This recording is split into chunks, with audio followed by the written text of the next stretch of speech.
Wanasema kila mwamba ngoma huvuta kwake na kila mwenye lake hujivunia, ila swala hili limebakia kuwa msemo tu ambao hauna maana wala uzito wowote kwa eneo nzima liliokuwa mkoa wa Magharibi mwa Kenya. Kwa kawaida hakuna mzazi asiyemtakia mwanawe mazuri. Hakuna mtu wa jamii ambaye atampenda mtu wa nje amwache wa kwao. Ni kweli hutokea ila 5% tu juu ya 100. Hii ina maana kwamba 95 ambaye ni asilimia kubwa husimama nyuma ya mafanikio hayo.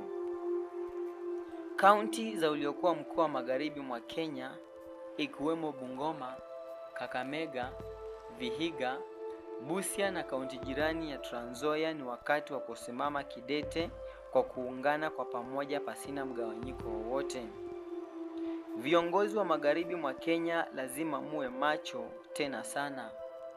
Na kwa umoja wenu mtaleta sura mpya ya uongozi katika taifa hili. Kwani kura za eneo la Magharibi huamua pakubwa zaidi nani rais wa taifa hili. Iwapo viongozi hawa wa eneo hili la Magharibi mwa Kenya watasimama kidete, wataleta mabadiliko makubwa tena zaidi.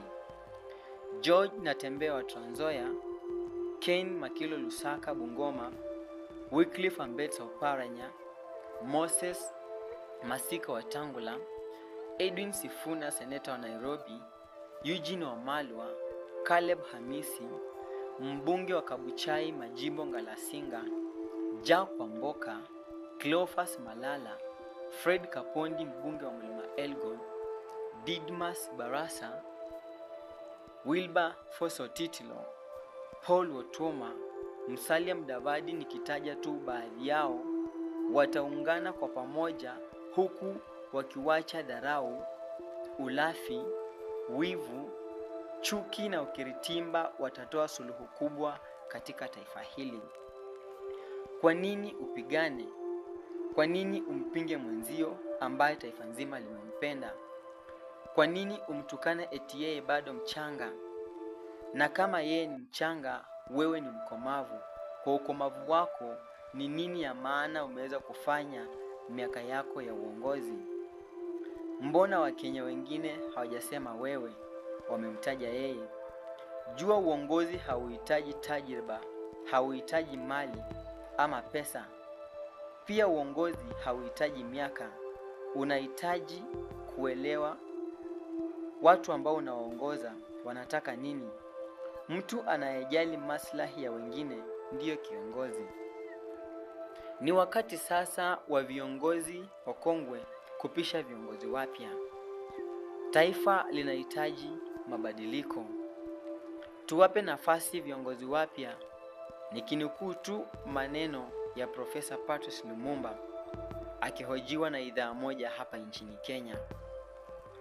Ni kweli ngoma ikipigwa sana hupasuka kiwambo, na sana ikizidi sana huwa makosa sana.